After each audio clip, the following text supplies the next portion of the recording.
Bismillahirrahmanirrahim. Assalamualaikum warahmatullahi wabarakatuh. Innal hamdalillah nahmaduhu wa nasta'inuhu wa nastahdi bihi wa nastaghfiruh. Wa na'udzu billahi min syururi anfusina wa min sayyiati a'malina. Man yahdihillahu fala mudilla lahu wa man yudlil fala hadiya lahu. Asyhadu an la ilaha illallah wahdahu la syarika lah wa asyhadu anna Muhammadan 'abduhu wa rasuluh.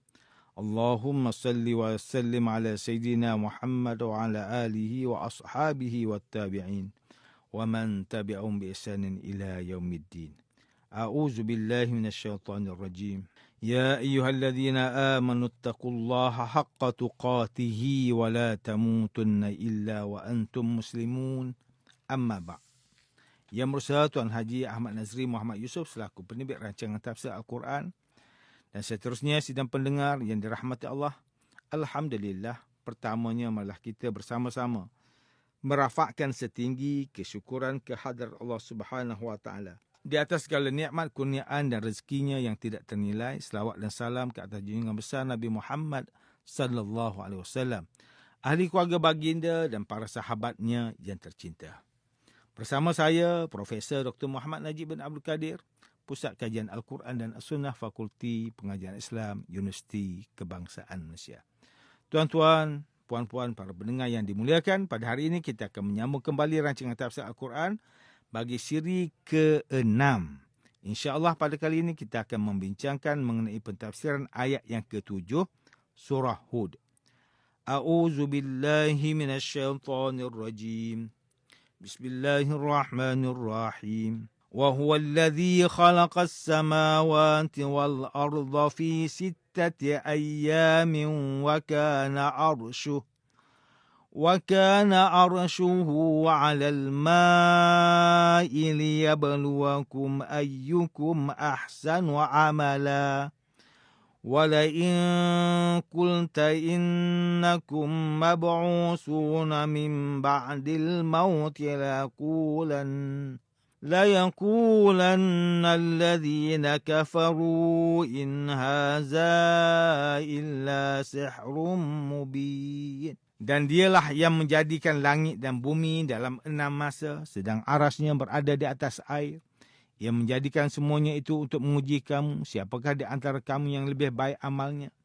Dan demi sesungguhnya jika engkau, wahai Muhammad, berkata bahawa kamu akan dibangkitkan hidup kembali sesudah mati, tentulah orang yang ingkar akan berkata ini tidak lain hanyalah seperti sihir yang nyata. Sidang pendengar yang dirahmati Allah, Profesor Dr. Muhammad Quraisyah melalui kitabnya Tafsir Al-Misbah menyatakan bahawa perkataan sittati ayyam yang bermaksud 6 hari mengisyaratkan tentang kekuasaan dan ilmu serta hikmah Allah Subhanahu Wa Taala. Penciptaan sesuatu tanpa memerlukan tempoh dan waktu merupakan bukti kekuasaan Allah Subhanahu Wa Taala.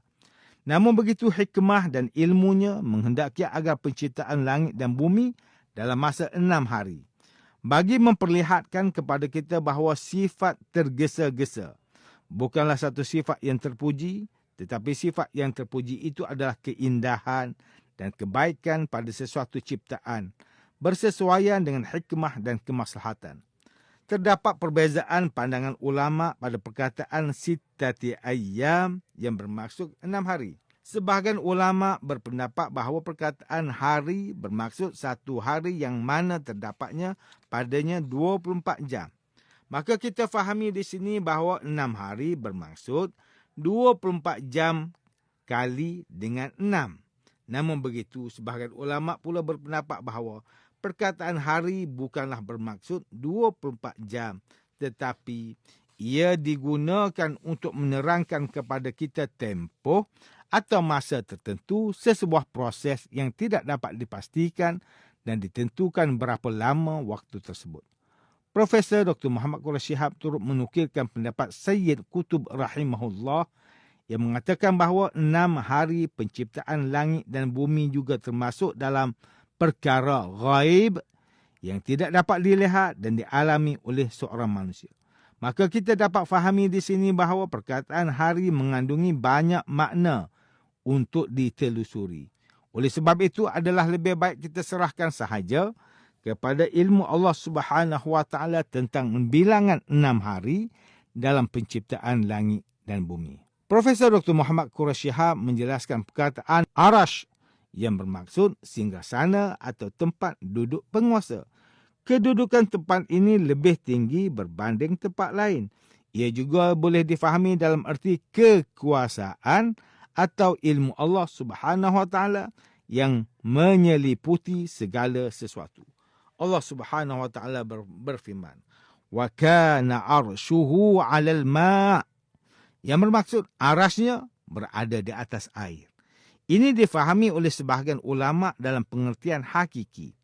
Syekh Tahir Ibn Ashur menyatakan bahawa arash merupakan satu ciptaan yang sangat besar yang telah tercipta sebelum terciptanya langit dan bumi. Dengan demikian, ayat ini mengisyaratkan bahawa air juga telah tercipta sebelum terciptanya langit dan bumi. Bahkan sebahagian pakar berpendapat bahawa air atau wap merupakan bahan penciptaan langit dan bumi.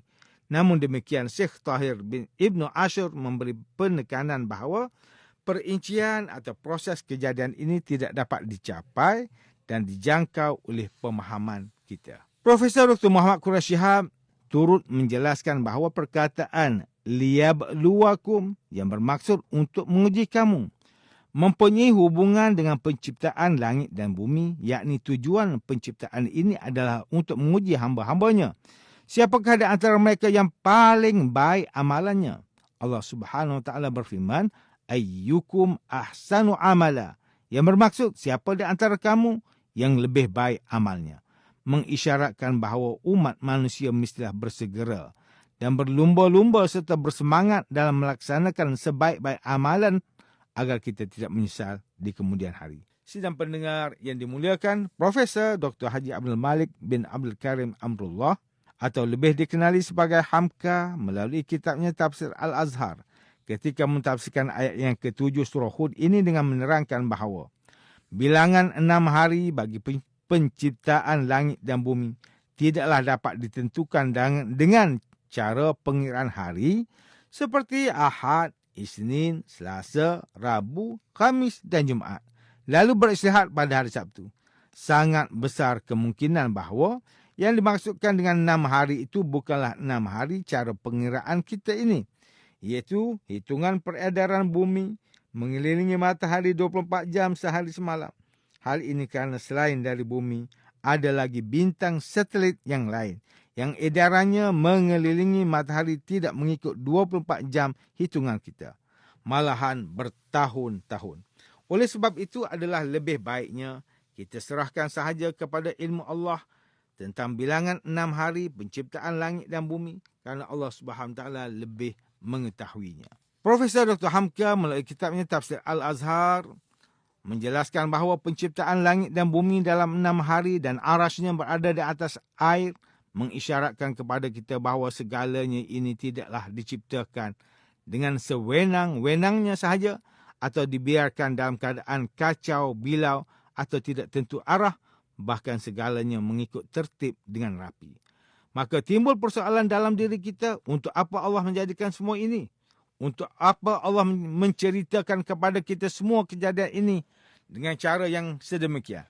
Maka jawapannya untuk persoalan tersebut adalah liyabluwakum, yakni untuk menguji kamu siapakah di antara kamu yang lebih baik amalnya. Hamka ketika mana diterangkan kepada mereka, siapakah yang menjadikan semua langit dan bumi dalam 6 hari? Mereka menjawab, Allah. Mereka mempercayai semua itu dan tidak menolaknya. Tetapi setelah diterangkan kepada mereka bahawa manusia akan dibangkitkan kembali setelah mati, mereka membantah dan tidak mempercayainya. Mereka yang ingkar itu menuduh Nabi SAW adalah tukang sihir yang mengada-ngadakan keterangan bahawa manusia akan dibangkitkan setelah mati. Bahkan mereka berkata, sesiapa yang mempercayai keterangan itu, maka mereka termasuk dalam golongan yang terkena sihir. Sedangkan kalau mereka yang ingkar itu berfikir dengan jujur dan jauh daripada hawa nafsu, pasti mereka akan percaya dan yakin bahawa manusia akan dibangkitkan kembali setelah mati kerana ianya jauh lebih mudah daripada penciptaan langit dan bumi daripada tiada kepada ada. Bukankah penghidupan kembali makhluk lebih mudah daripada menciptakannya pertama kali? Beginilah kelakuan kebanyakan manusia yang Allah Subhanahu Wa Taala telah terangkan kepada kita. Ramai di antara mereka yang percaya dan mengakui bahawa Allah itu wujud. Allah itu Maha Esa. Tetapi bila disebut tentang dosa dan pahala, amalan baik dan buruk, syurga dan neraka, dunia dan akhirat, mereka mengatakan, pemikiran seperti inilah yang menghalang kemajuan, yang mempersempitkan pemikiran. Sidang pendengar yang dirahmati Allah, Ustaz Salahuddin Abdullah dan Ustaz Omar Khalid melalui kitab mereka Tafsir Mubin menjelaskan ayat yang ke-7 surah Hud dengan menukilkan pendapat Muhammad Rashid Ridha yang mengatakan bahawa perkataan 6 hari di dalam ayat ini ialah hari-hari dalam perhitungan proses penciptaan langit dan bumi dan bukannya mengikut perhitungan kita yang merangkumi 24 jam dalam sehari. Manakala di dalam surah As-Sajdah ayat yang ke-5 menyatakan bahawa satu hari di sisi Allah Subhanahu Wa Taala lebih kurang sama dengan 1000 tahun mengikut perhitungan kamu, iaitu masa di dunia. Manakala Profesor Dr. Muhammad Hasbi As-Siddiqi musi kitabnya Tafsir An-Nur mentafsirkan ayat yang ke-7 surah ini dengan menyatakan bahawa Allah Subhanahu Wa Taala menciptakan langit dan bumi serta segala isinya untuk menguji kamu siapakah yang lebih baik amalannya. Allah Subhanahu Wa Taala menjadikan segala isi bumi bagi memenuhi keperluan dan kehendak kita sebagai penghuni bumi. Kita mempunyai kemampuan dan keupayaan untuk menggali segala manfaat yang terdapat di bumi. Tetapi kita juga berpotensi untuk membuat kerosakan di muka bumi. Maka Allah Subhanahu Wa Taala akan memberi pembalasan yang baik kepada orang yang mensyukuri nikmat-Nya dan memberi ancaman kepada orang yang mengkufirinya. Pada ayat yang selanjutnya Allah Subhanahu Wa Taala berfirman kepada Rasul-Nya, jika engkau, wahai Muhammad, berkata bahawa kamu akan dibangkitkan hidup kembali sesudah mati, tentulah orang yang ingkar akan berkata, ini tidak lain hanyalah seperti sihir yang nyata. Tuan-tuan dan puan-puan yang dirahmati Allah, demikianlah tafsir bagi ayat yang ke-7 surah Hud. Menurut pentafsiran oleh para ulama, ayat yang ke-7 surah Hud ini menjelaskan kehebatan ciptaan Allah Subhanahu Wa Taala, iaitu penciptaan langit dan bumi yang merupakan tanda-tanda kekuasaannya serta fasa kebangkitan manusia dari alam kubur setelah mati, iaitu Yaumul Ba'ts, yang hanya boleh disedari, difahami serta diyakini oleh mereka yang bertakwa atau takut kepada hukuman Allah Subhanahu Wa Taala.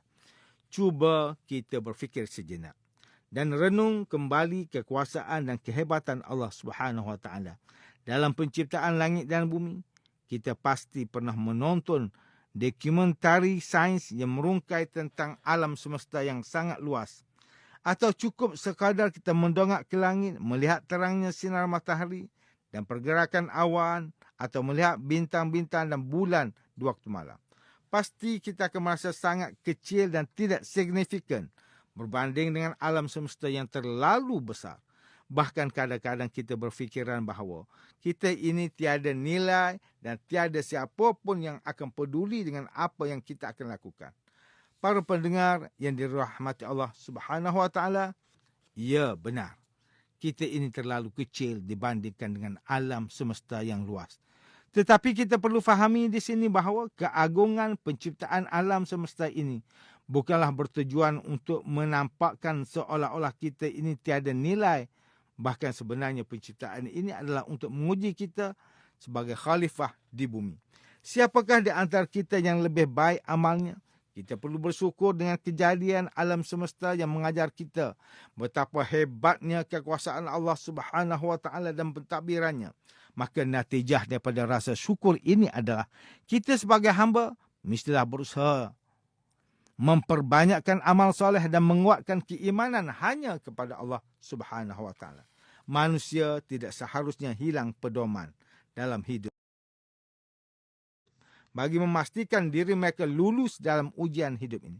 Mereka yang bersabar dan tidak berputus asa daripada rahmat Allah pasti akan mendapat kejayaan dan kebahagiaan di dunia dan akhirat.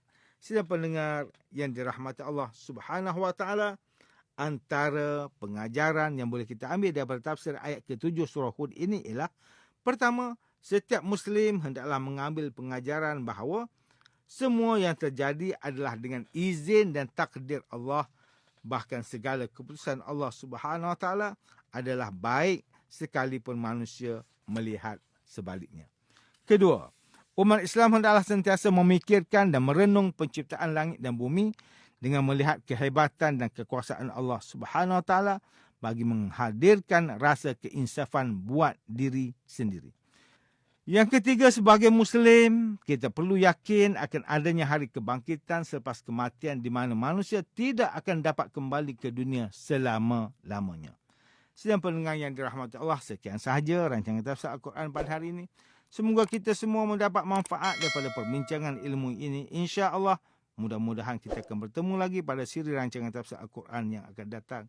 Wabillahi taufiq wal hidayah. Wassalamualaikum warahmatullahi wabarakatuh.